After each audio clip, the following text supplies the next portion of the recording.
what we're here to discuss is two aligned but different bursary calls, one from NDA and the other from Nuclear Decommissioning Authority, the NDA, and Nuclear Waste Services Research Support Office.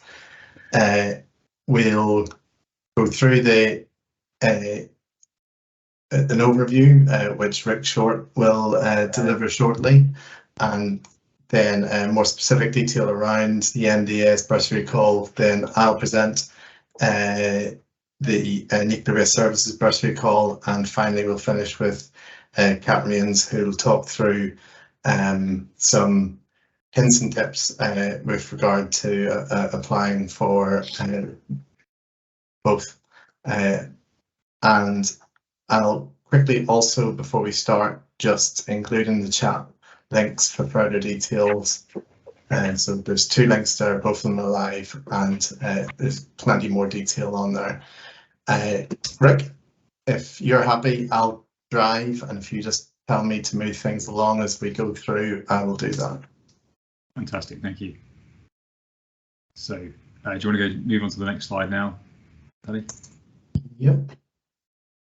So yeah, a brief introduction from me. So I am the research manager for the Nuclear Decommissioning Authority, and what that means is I look after all of the academic research projects that we sponsor directly from NDA. So that's majority PhD projects, but also a few postdoc research projects as well. So I'm going to start off today by just giving you a very quick introduction to the Nuclear Decommissioning Authority group of companies. I'm sure a lot of you are very familiar with who we are and what we do, but I'm hoping there might be a few new people on the call who aren't so familiar. So we'll just do that as a reminder, and then I'll start talking about the bursary call specifically. But so in terms of who the Nuclear Decommissioning Authority is and what we do, our mission is to clean up the UK's earliest nuclear sites. And we want to do that safely, securely and cost effectively. We've got quite a few sites dotted around the UK. Most of them are ex-reactor sites, and some of them are specialist facilities such as the low-level waste repository and the Sellafield site up in West Cumbria. And all of them need to be decommissioned and remediated to a state where they can be used for their next purpose, whatever that might be. And in most cases, that's not yet necessarily been determined. But in all cases, there is radioactive material, radioactive waste and contaminated materials that need to be remediated at those sites and made safe for the foreseeable future. If we go to the next slide, please. In terms of how we work as an organisation, we are publicly funded. So our host government department is the Department for Energy Security and Net Zero. It was formerly BEIS, but all of the money that we spend is effectively taxpayer money for undertaking this mission. At the moment, our current baseline plans for getting all of our sites back to a state where they can be released for another purpose stretches out over 100 years into the future. And the cost associated with doing that is currently projected to be well over £100 billion. One of the things that we want to try and do is to reduce that timeline and reduce that overall cost. And obviously that would be beneficial for the UK population as a whole, because then we can spend that money on alternative uses and things that would be productive for the country. If we can go to the next slide, please, Paddy. So the way that the Nuclear Decommissioning Authority group of companies operates is laid out on this slide here. So we're made up of a number of business units. So we have the Dounreay and Magnox business unit. They've recently joined together as two site license companies, and they operate the sites which host the old Magnox reactors that are dotted around the coastline of the UK, and the Dounreay site up in northern Scotland. We have Nuclear Transport Solutions, NTS, and their job is effectively to move materials and fuels around the country And for the most part, they're moving them from the old reactor sites to Sellafield. So they operate rail services and such like to move those kind of materials. We have Sellafield Limited up in West Cumbria, and the Sellafield site is our biggest individual site at the moment, and that has a number of reactors, old reactor buildings on it that obviously are no longer operating, as well as things such as reprocessing facilities that used to be used for reprocessing spent fuel, and waste stores as well, and a lot of facilities for turning radioactive waste into solid products as well. We have Nuclear Waste Services that Kat is representing today. So that company operates the low-level waste repository, which again is situated in West Cumbria, not far from the Sellafield site, and will eventually operate the geological disposal facility, which will accept the higher activity wastes that are currently being generated as part of the decommissioning mission. And then we have the Nuclear Decommissioning Authority, which is the part of the organisation that I work for. And our role in all of this is to develop the strategy for the whole of the group and advise government on the best approaches to undertaking decommissioning over the longer term. And together, that group of companies is what we refer to as the NDA group. So again, just a sort of something to be aware of. If I'm talking about the Nuclear Decommissioning Authority, I'm just talking about the bit that I work for. If I'm talking about the Nuclear Decommissioning Authority group, I'm referring to all of those companies and the activities of the group as a whole. So if we can move on to the next slide, please. So we have quite a large academic research portfolio across the NDA group. We sponsor a lot of PhD projects, quite a few postdoc projects as well. And we've got quite a lot of intentions in mind for doing that academic research. So one of the reasons why we want to do that is because of the duration of our mission. We need subject matter experts who can lead program areas, who can take on the technical challenges and lead the teams that will deal with those technical challenges for the foreseeable future, certainly for several more generations. And so one way that we can help to grow those subject matter experts is through PhD and postdoctoral research. PhD is a great way for to get a good overall introduction to the work of the Decommissioning Authority, and also obviously to become a specialist in a particular area that's relevant to the overall mission. We also need to improve the fundamental understanding of the challenges that we're dealing with. So, we're especially looking at things like the behaviour of our materials and our wastes over the long term, or in NWS's case, when we're thinking about a geological disposal facility over the very long term. We're talking sort of, tens to hundreds of thousands of years of understanding that we want to develop about those materials and how they're going to evolve throughout their lifetime. One of the things we're always trying to do as well is bring in technology and techniques from other industries. If we can borrow or steal or adapt technologies that are being used by other sectors that are relevant to the NDA's mission, we want to do that. We don't want to reinvent the wheel where we don't have to. But another benefit that we get from sponsoring academic research is an independent voice that can talk knowledgeably about the nuclear industry and about decommissioning specifically. And one way that we grow that is by sponsoring work in these areas, growing that academic community and having that as both a resource that we can draw on when we need more people in the future, and a voice that can speak out in public and spread the word about the work that we're doing, and is seen as much more independent necessarily than an industry representative might be, especially in the public eye. If we can move on to the next slide, please. So what kind of stuff do we get out of the academic work that we sponsor? Well, as I mentioned, a fundamental understanding of our challenges. We use that kind of information. We use the data that's generated during these academic research projects to help us underpin the strategies that we develop and the advice that we provide to government. We need data to do that. We need to make sure that the advice that we're giving is scientifically underpinned, and academic research is one way of getting that information.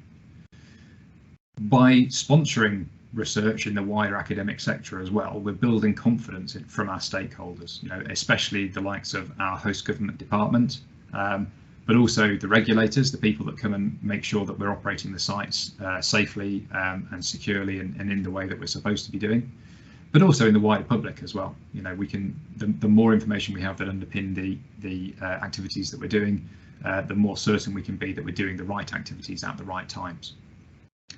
I mentioned the need for many generations more in terms of workforce size. So sponsoring academic research is one really good way of growing our recruitment pool effectively, and making sure that at a national level we have the people available to help us operate our sites and do the work that we need to do. But another benefit we get from this as well is developing our existing workforce. So all of our PhD students have a lot of interaction with people who are working in the industry, the workers at the coalface, if you like, and that knowledge tends to permeate into those into that existing workforce.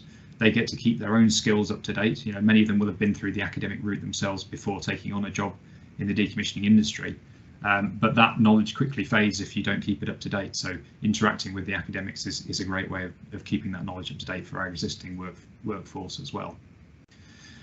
We're always looking for new tools and techniques, ways that we can basically help us to do the mission faster, safer, cheaper, more sustainably, and we can bring a lot of that new thinking, those fresh approaches in from the academic community.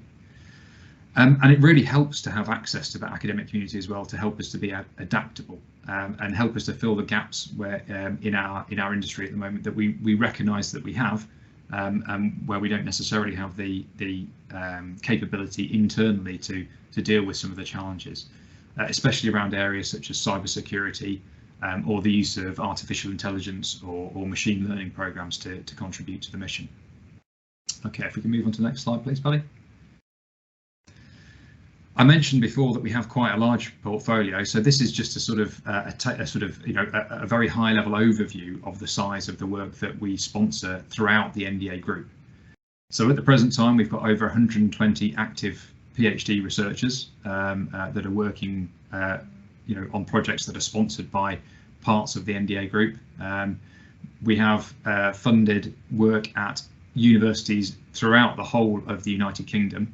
And that map on the right hand side there is just the projects that I fund. So this is about a third of the total projects, and you can see the locations of the black circles there show you where I'm funding work at the moment.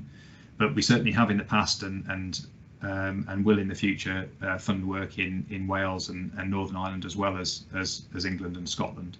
We're not selective about the universities that we work with in terms of having to have doctoral training accounts with the research councils and things like that. We can open up our bursary calls to any university in the UK. And in terms of the total amount of money that we're putting into this, at the moment we've got about £13 million of funding committed to academic research projects across the whole of the NDA group. That figure changes obviously on a daily basis as old projects finish and new ones start, but I think that's fairly typical of the last few years, and we expect to keep up that level for the next few years as well. In terms of how we allocate that funding, some of it goes through direct awards, so through opportunities such as the bursary calls that we're talking about today. Some of it goes through centres for doctoral training, working with the universities, especially in the nuclear field, but also more widely across centres for doctoral training if they're doing work that is relevant to decommissioning and the overall mission. Some of it is spent through targeted calls, so that's working with research councils to attack particular challenges that we're facing as an industry. And some of it is through industrial case awards as well, through the research councils. So there's a multitude of ways that we are sponsoring that research. Okay, Paddy, can we go to the next slide, please? Or Sam, thank you. So I'm going to move on now and talk about the bursary call that is being run by the NDA. So this is my PhD bursary call.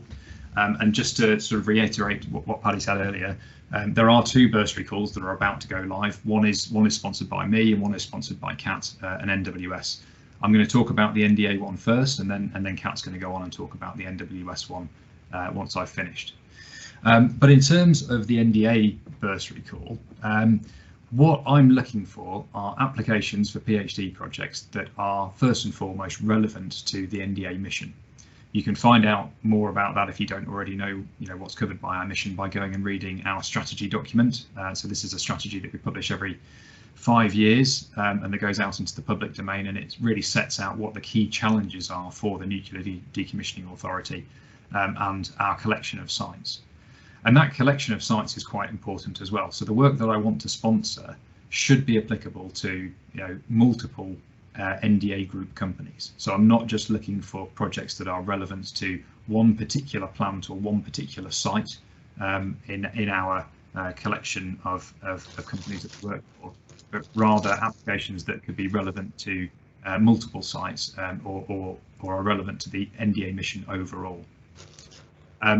Quite often they'll be relevant to developing strategy. So they might be thinking about some of our longer term challenges, what's going to happen to this material in 50 years time, providing sort of data that might help us to determine advice that we provide to government in terms of, for example, plutonium disposition, or how we go about managing our sites in the long term, how we remediate things that are common to all of our sites, like rubble, concrete rubble, contaminated metals, that sort of thing.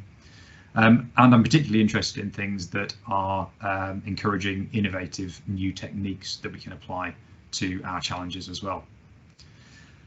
In terms of the size of the prize, if you like, over the last 2 years, I've sponsored £2.4 million worth of PhD research, and we typically get in around about 60 proposals a year into the bursary call, and fund somewhere between 10 and 12 of those proposals. So we're looking at, you, the academic community, are looking at a potential success rate of about 1 in 6 in terms of your chances of being successful if you apply for PhD funding through this route.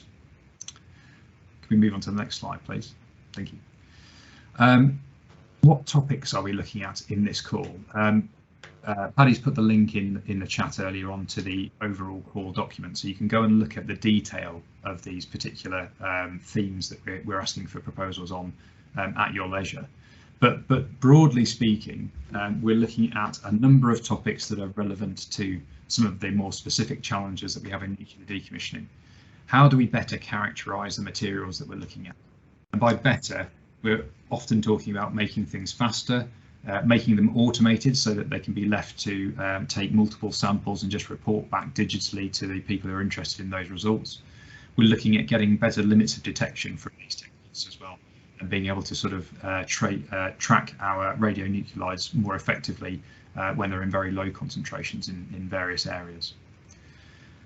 In terms of land quality challenges, we're looking at remediation techniques for dealing with contaminated rubble, contaminated soils, high volume materials that are relatively low risk radioactively, but we have to be able to determine ways to get rid of them in the most sort of sustainable method. Do we move them? Do we leave them in situ? Do we have to sort of protect them somehow? And also reducing uncertainties as well. A large proportion of the projected forward cost of the NDA's mission is because we have large uncertainties around some of our data sets, and we have to effectively err on the side of caution and assume that we're going to be in the worst case scenario. If we can get better, if we can get more precise data and reduce those uncertainties, then we can potentially reduce a lot of the costs associated with decommissioning. Decommissioning is in there as a topic. It's quite a broad topic, but we're looking at things like asset care.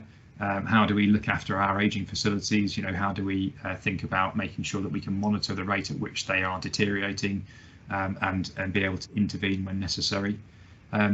What retrievals techniques can we improve upon as well? How do we go about getting material into the place where it needs to be for its final disposal or for recycling and so forth? How do we do that better?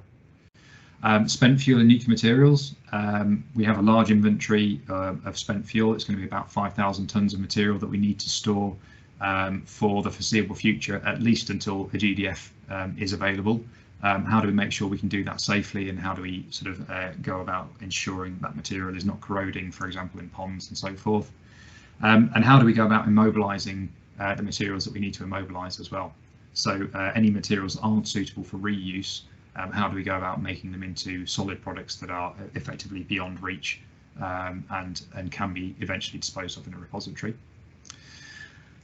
Waste package and storage. We're interested in at the moment, especially alternatives to metals to use in our packages. You know, a large part of the cost of doing decommissioning is effectively building the boxes that we put the waste materials into. How can we go about that doing that cheaper and more sustainably, whilst obviously still retaining the safety characteristics of those waste packages. And sustainability itself is a topic in there as well. Some of that is about reducing our carbon footprint. Some of it is about lifetime planning and thinking about sustainable approaches to doing decommissioning that stretch out over the lifetime of all of our sites and the NDA's mission as well. And some of that is about sustainability leadership. How do we build in sustainability as a key part of the thought process of our directorate all the way down to the sort of program area leads as well, and making sure that they're thinking about that with sort of each step of the work that they do. And we also have this open theme as well. So in the open theme, I'm happy to accept applications that can be shown to be relevant to any part of the NDA's mission. So they don't have to fall into any of the categories that are detailed above.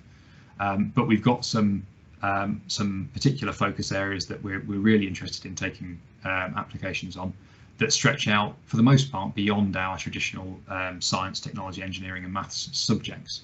So organisational psychology. You know, how does it affect workers' attitudes for working on some of our sites?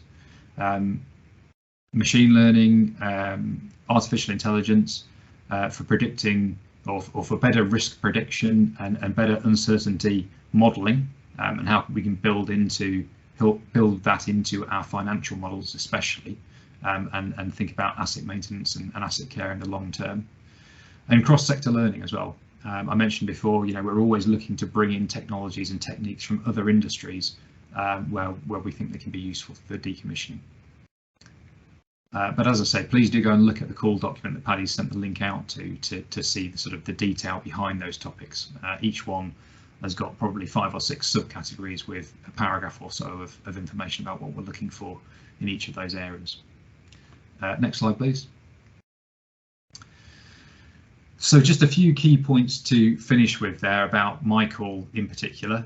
The way that we go about assessing the applications that you send into the call is by breaking down the responses into 4 different areas. So a large part of the score goes on the support to the NDA mission. So it's how well have you described how the work you're going to do is going to tackle one of the challenges that we've laid out in the call document, and how relevant it is to the work of the NDA overall in the UK. And the other largest component of the score is about demonstrating what skills and capabilities will be developed through doing that particular PhD research. So part of that is in terms of the skills and capabilities that were developed by the student undertaking the research, but I also want you to think a bit more widely and think about how the academic research group that the student will be working in will broaden out their knowledge, but also how that will be transferred back into the Nuclear Decommissioning Authority as an organisation as well. You know, where can we maximise on opportunities to bring in industrial folk into the project? Integration of output is about how we share the information that comes out of the PhD. You know, I think it's important to remember that a lot of our workers on the nuclear sites don't have access to Science Direct or any way of looking at technical journal articles without paying for them. So that generally means that we don't look at them. So how are you going to share the learning from this research in a way that is accessible to the people who are working on our sites and on our plants around the UK? And then there's a section on project management as well. And I would hope that for everybody on this call, that would be a fairly easy one to fill in. It really is effectively a list of tick boxes to say, have you thought about, you know, the 4-year duration of this PhD research? Where are you going to spend your money? What are you going to need to buy to get the work going? And, you know, what is the student stipend going to be, and that sort of thing. Put it together in a Gantt chart and you should get full marks in that section every time. In terms of things to remember, we're always happy to accept proposals that have an element of co-funding or leverage, or, you know, working with other organisations to improve the reach of the project. And I guess the last point is, please bear in mind that one of the things that we publish with the call is the standard contract template that your university will need to sign in order for us to effectively give money to the student who does the work. Please do have a look through that as well. It is the thing that causes by far the most amount of delay in terms of getting any of these projects started. Once we've decided that we are going to go ahead with them, is negotiating with your university contracting departments and getting this contract signed. It really is a very basic contract. There's not a lot in there that is detrimental to the university. Even the IP terms and conditions are very generous to the universities, but please do read it and make sure that your contracting departments at your individual universities will be happy to sign it. Otherwise we could have major delays or potentially even end up cancelling the project before we've even got going. Okay, I think that was it from me. Oh no, not quite. Okay, so timeline of the call. It's going to go live for applications as soon as possible, I hope in the next couple of days. So the call document is out. You can go and start thinking about how to construct your proposals right now. Go to that link that Paddy put in the chat earlier, and you can go and look at the call. The submissions website will be opened as soon as we finish doing the final IT security checks on it, which, as I say, I hope will be either today or tomorrow, certainly within the next week or so. It will stay open until the end of November, and then we'll start assessing the proposals before Christmas and get them finished shortly after Christmas and notify the successful applicants in February 2024. And then any of the funded projects will be able to start from April 2024 onwards. We'll make that funding available as soon as we possibly can in the new financial year. I think that is it. Let's just check. Next slide, please. It is indeed. Yeah. It is indeed. So then moving on to the Nuclear Waste Services Bursary call, I'm going to run through the details of that and then we'll take questions towards the end once Kat has had the opportunity to do some hints and tips towards applying for both calls. Although very similar, it is slightly different insofar as the Nuclear Waste Services Research Office Bursary call is primarily focused at the UK geological disposal facility and research supporting the safety case towards that. We similarly want to foster a broad interdisciplinary research across the UK, so we have a similar distribution, probably slightly more distributed, and we provide on NWS's behalf the coordination of that research so that it builds to a community that can answer their needs. So that's very much the way we hope to operate, providing a link between SMEs within NWS, which are subject matter experts, and that academic community. That is the way we operate. The hub itself is a mixture of a core team with whom are both academics and research active academics from within in the higher education community and people from NWS. We see our spokes as the discipline leads, who are again research active academics from across the UK, with those subject matter experts within NWS, and then very much the people who make things work are the academic community themselves, the wheels in this analogy, and their universities, research centres, and any other international body that is eligible for research.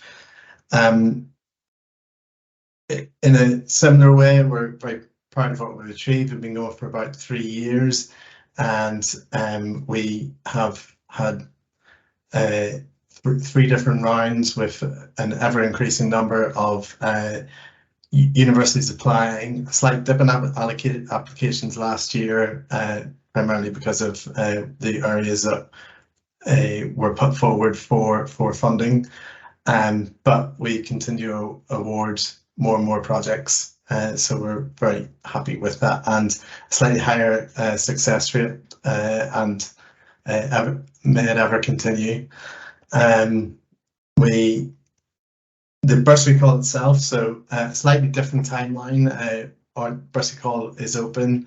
Details are up on the website on those 2 links that Rick mentioned. The NWS RSO 1 is obviously ours, the NNL ones, Rick's. So please follow those for more details, and all that information is already up. And the only caveat is just around Rick 1, where they're still waiting for that application process to go live. Is that right, Rick? Yeah. Cool. We also have a clarification period. So for the next couple of weeks, there are projects that have already been identified. I'll come on to those.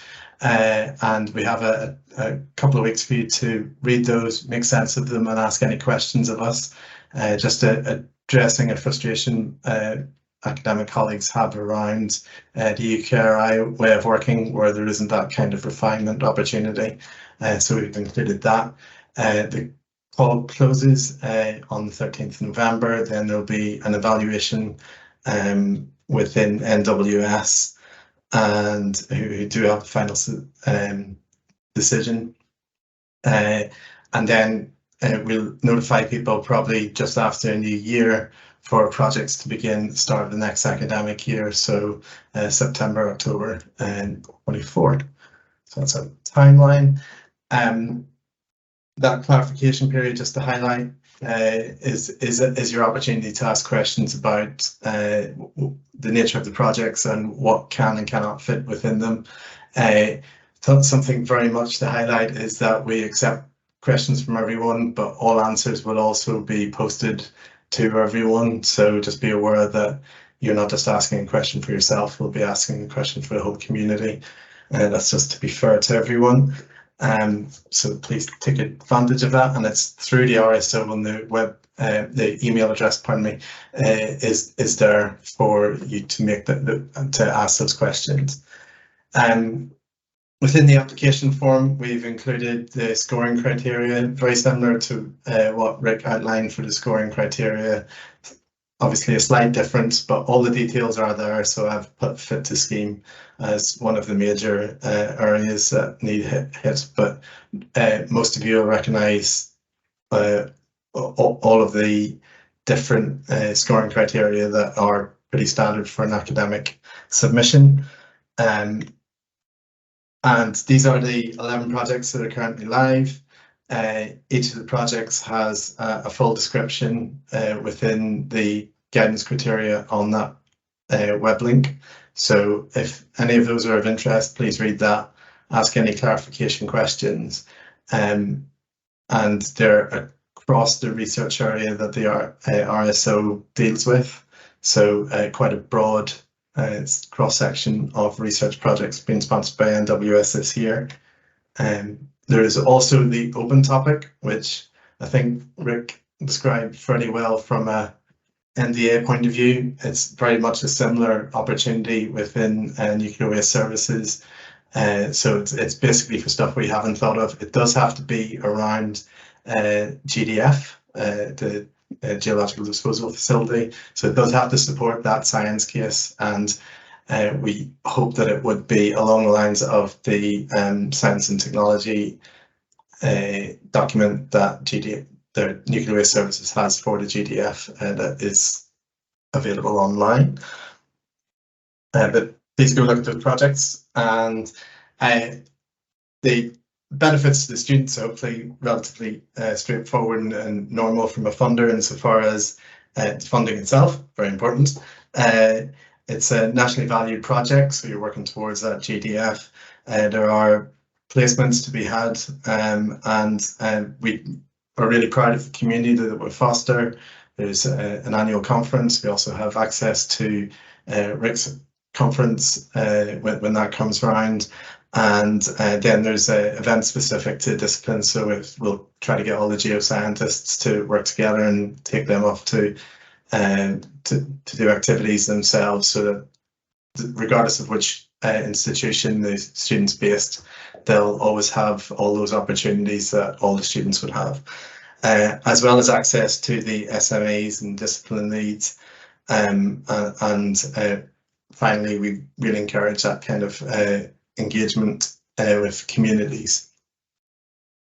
So to be aware of all of those things. The bursary requirements, again, not something that will surprise too many people, but to reiterate what Rick said just around the contractual agreement, on the webpage that is in the chat, there is a link to that our contract, which is the NWS version of the same terms of conditions that Rick mentioned. That does need to be signed should you be successful. It doesn't need to be signed ahead of an application, but it does have to be agreed by your contracts office before the bursary goes live next year.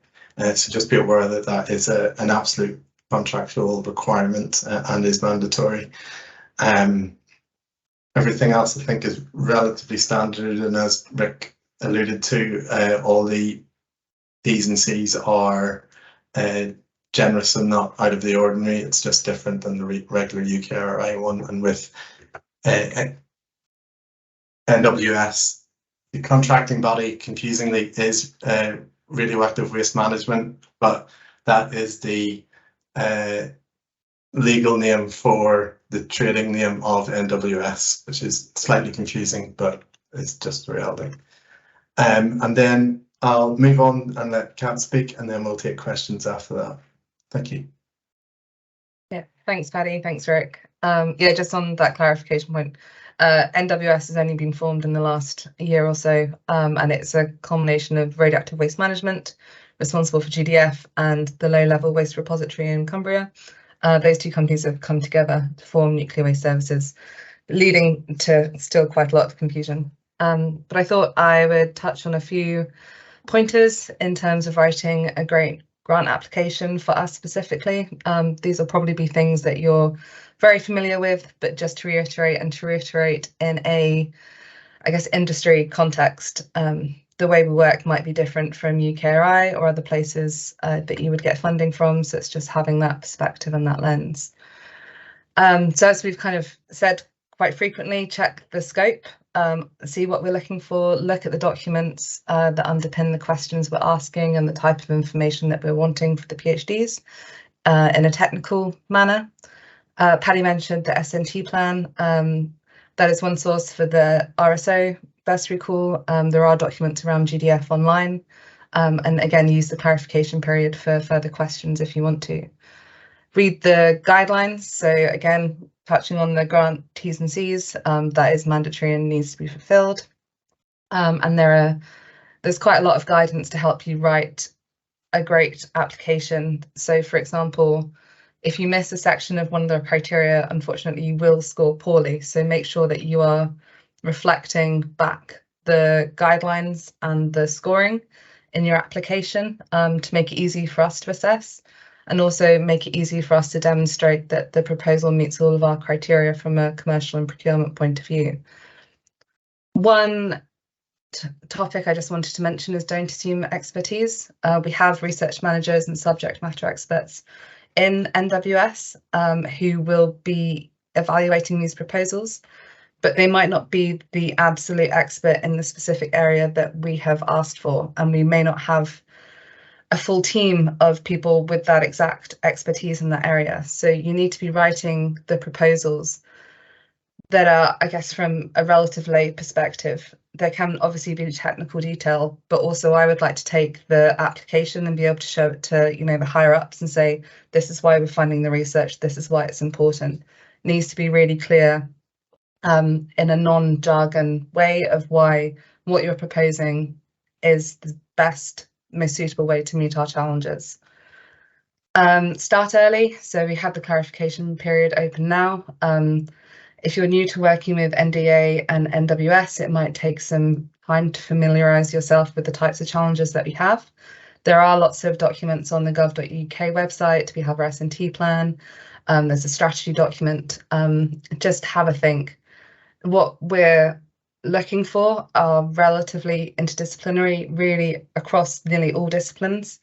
So there is likely to be a PhD project that could tie into our challenges. It's just about refining that and understanding the hooks in, understanding why what you're proposing is the right solution for us to fund a PhD in.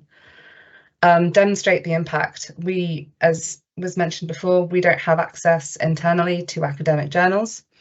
So if the impact is going to be produced paper, that's probably not going to be that impactful for us. But thinking about new, innovative, different ways of communicating the research to the industrial supervisors, to the wider company, is really, really appreciated. It's really good for upskilling our staff. It's really good for engagement, and also understanding, I guess, cross-cutting ideas and better ways of doing things that inevitably permeate from the academic community.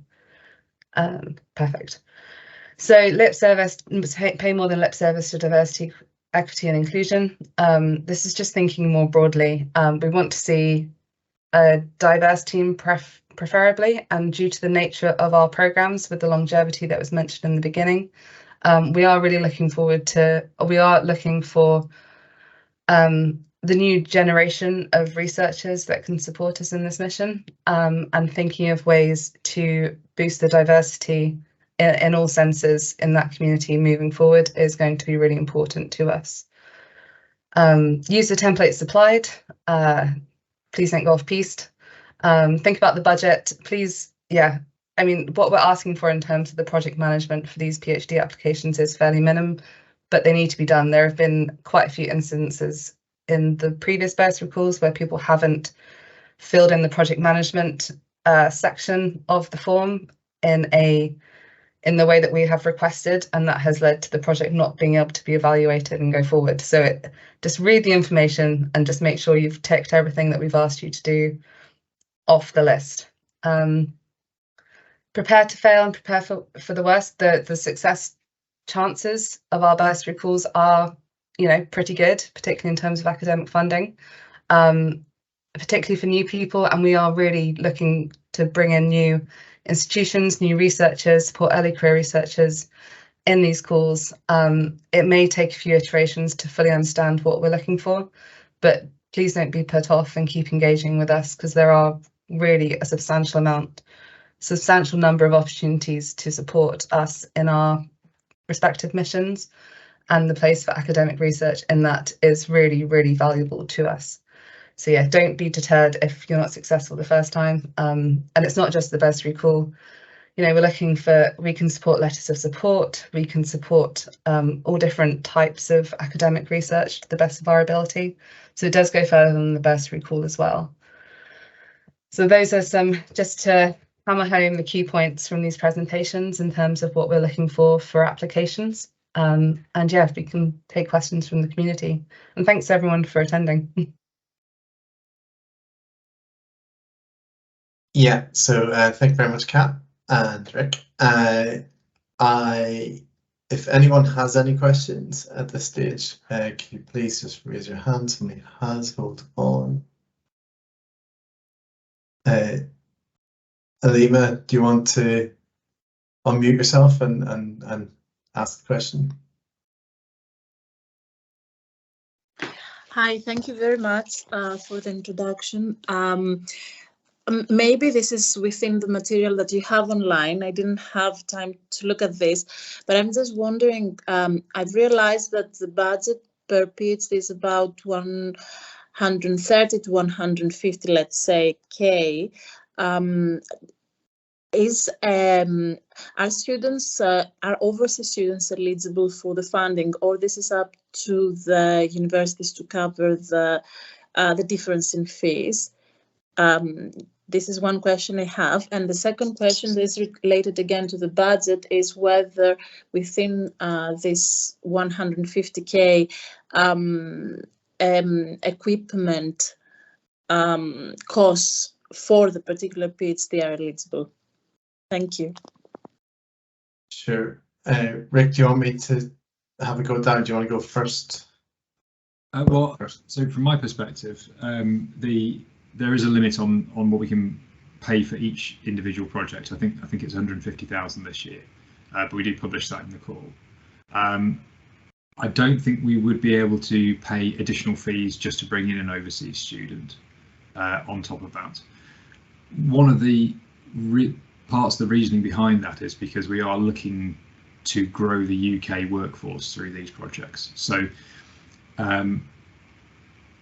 we want, in an ideal world, we want all of our students to come and work for us after they finish their PhD, or work for our supply chain doing decommissioning in the UK, or stay in academia in the UK doing decommissioning related research.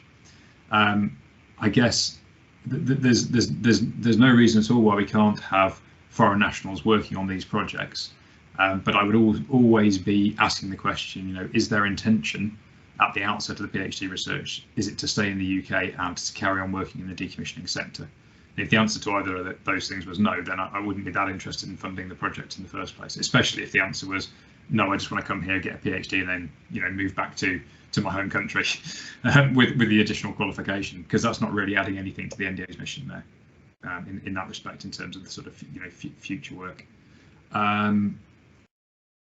Sorry, what was the second part of the question? I've forgotten it now. It was around equipment or consumables. Oh, equipment and consumables. Yes. Yeah, so we don't really have a limit on the price of an individual piece of equipment, or price of individual bulk consumables, but it would have to be incorporated within that 150,000 overall price. Yeah. And for the NWS point of view, almost identical answer. Our limit is currently set at 145,000, so 5,000 less. But aside from that, yeah, there isn't any room for an uplift towards international students. There is room for regular university fees, that is reflected, and there is enough room for some consumables and equipment. But again, it needs to be within that 145 envelope. Likewise, we do fully welcome everyone to have the opportunity to get funding from elsewhere to be added to the package that would allow, in particular, access to facilities. Kath, did you want to come in on that? Yes, thanks, Paddy. Our experience is we've got a wide diversity of students in the Research Support Office Bursary scheme. Often universities are happy to support some of the fees associated with an international candidate. And I would also say, from our perspective, there are a couple of things to note. First of all, any leveraging that you can bring to the table in your application is NWS is very keen to understand and to quantify. And also, one of the things that we found in recent years is, and I think many of my colleagues in academia are seeing this, is that sometimes it's quite challenging to attract people to PhDs, certainly UK students. And my understanding is that small enhancements to the standard UKRI rate of bursary could be applied for in your NDA bursary scheme in order to attract the strongest candidates to the table. Thank you. This is quite substantial, because this is very true. Non-UK students are more willing to do a PhD. But yes, thank you very much for the clarification. Thank you. Sorry, just to build on Kath's final comment there. Yeah, we do set a minimum standard for the stipend that you must apply for the PhD project, which is basically the equivalent of whatever the current UKRI minimum stipend is for students. We don't set a maximum value on stipends. So if you want to suggest, you know, paying your student a higher stipend for this particular project you're applying for, you are absolutely allowed to do that.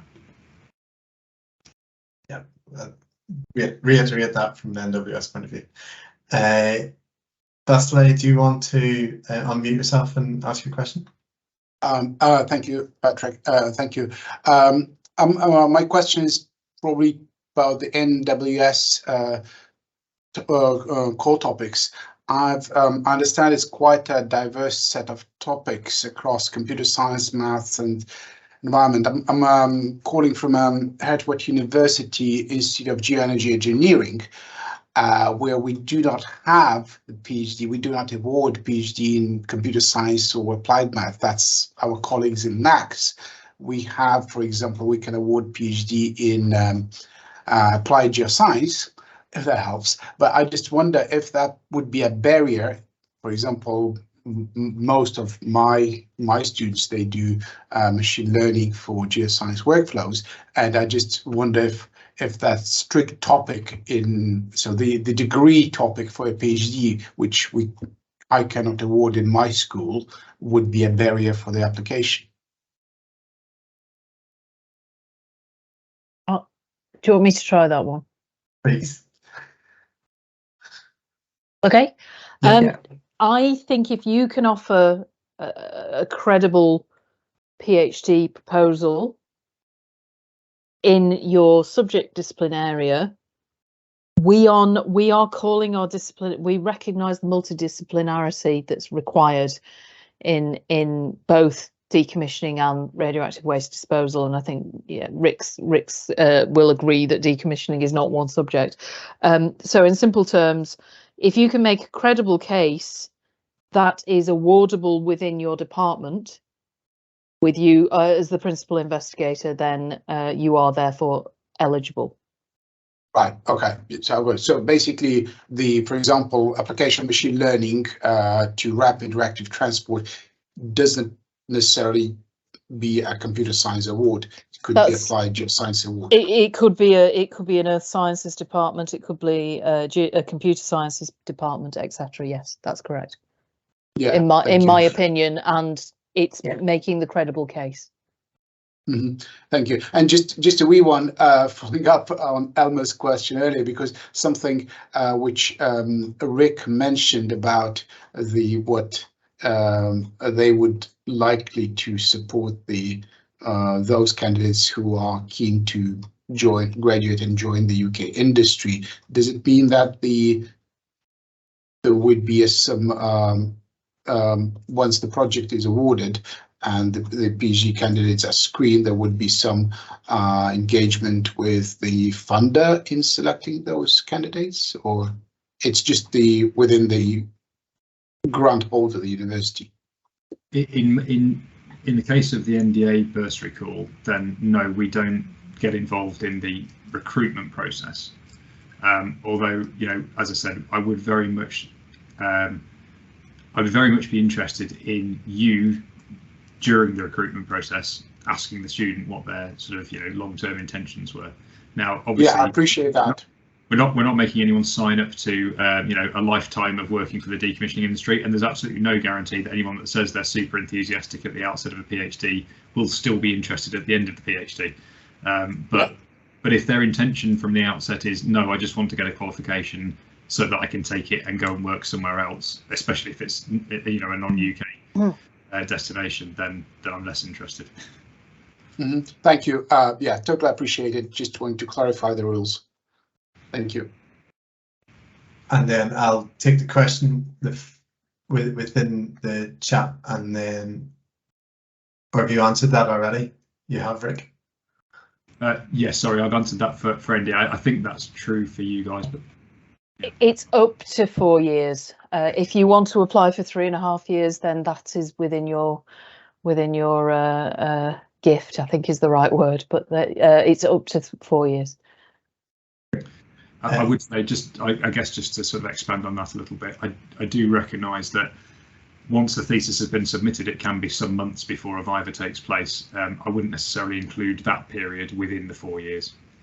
So to submission is our requirement. Right, thank you both. Sarah, do you want to unmute yourself and ask your question, please? Hi there, thank you. I think my question's been semi-answered a little bit by Catherine literally just a minute ago, but it was about the whole 3-4 year thing. My university tends to support 3-year PhDs. Would that be a problem at all? No. I think if you wanted to apply for 4 years, then that would be up to you. But if the norm is 3 years in your institution, that's also up to you. Okay, fine. And if I ask one more, it's to do, are you allowed to apply for both bursary calls, or is there a limit just to apply for one? Everyone's nodding, so fantastic. Brilliant. Thank you. That was all of me. Thank you very much. Alma, you've got another one for us? Yes, another question that came to my mind. So are any non-UK academic or in terms of agencies, for example, nuclear waste agencies, synergies and collaborations are encouraged or not at all for the actual project? So basically the project will stem from the UK university, but I'm just asking whether having non-UK related collaborators, whether this has no impact, positive impact, negative impact. Thank you. Do you want me to? Please. Yeah. So my perspective is that that's bringing gearing into the proposal that you're offering, and therefore, if it is appropriately justified, then it's a positive outcome. It's not going to be a negative influence if it is appropriately justified. So we have collaborations with international partners to support some of the NDA bursary projects. Thank you. I would say it's a very difficult question to answer without actually knowing what the application might be about as well. So in some areas, yeah, absolutely, would totally encourage it and say that it could be really beneficial to some projects, especially if it's a topic where there is sort of mutual interest in other countries, similar challenges. In some areas, we may have to be very careful, especially if we have to sort of consider export controls and such like in terms of sharing information with other countries. So if there was a lot of information sharing that needed to be done, it could make things tricky. But what I would say is, in all these cases, if you're not sure, talk to us before you even submit the application, and we can probably, once we know a bit more detail about an individual project, we can probably sort of give you a much more concise answer. Great. Thank you very much. Thank you. Cheers. Nicola, would you like to ask a question? Yes, so I'm just checking it. Sorry, I think I've had my mic unmuted the entire time, so I apologise to everyone. But I wanted to ask, I'm hoping to apply to the NDA scheme, and but there's different sections to it. There's another academic in my department who has an NDA bursary, and it's in a similar area to what I would be applying, but quite a different approach. I wonder if that would impact my my chances of success, basically. Again, without actually seeing the application, it's hard to say for definite. But yeah, absolutely. We regularly sort of do work that is in a very similar topic area, very similar themes, but using different approaches, because we recognise, especially at the level of sort of PhD research, where a lot of the work is going to be very low technology readiness level, very much fundamental science, that we probably don't know the answer. We as a community don't know the answer yet. So, different approaches can give us a very different outcome, and potentially sort of lead to a very different technology being applied ultimately to the challenge. So it wouldn't necessarily mean that your application would be rejected, straight away, just because we're already doing work in a similar area. Okay, thanks, Rick.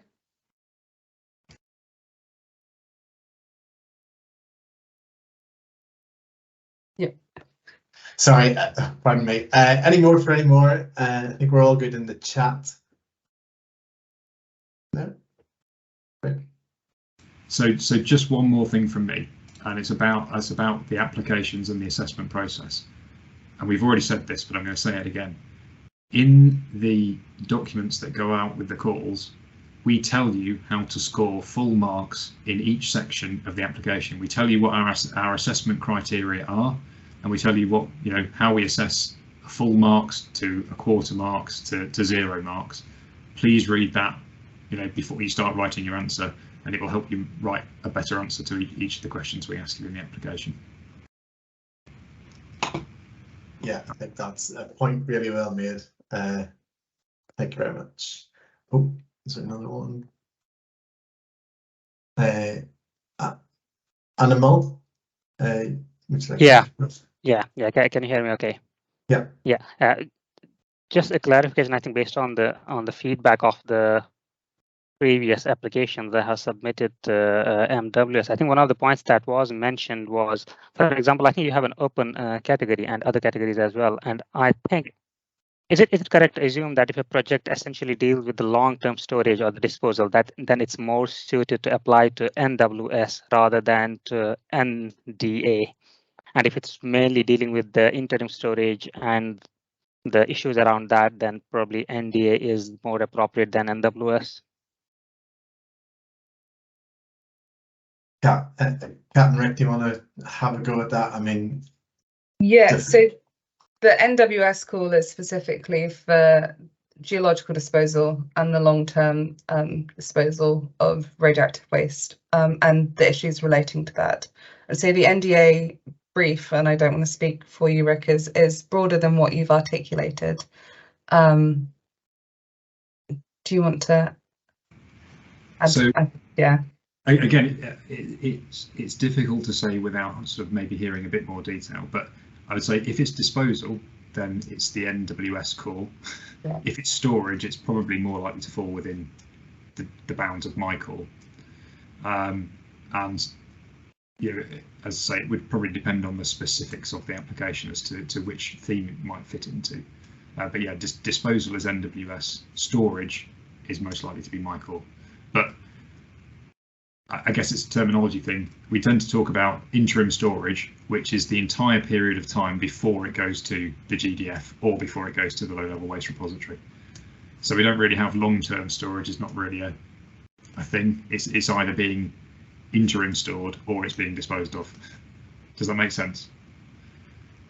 Yeah, but I think your documents do mention plutonium disposition as an area of interest for you, but then it's not really disposition, it's mainly storage. That's because the final resting place has not yet been determined.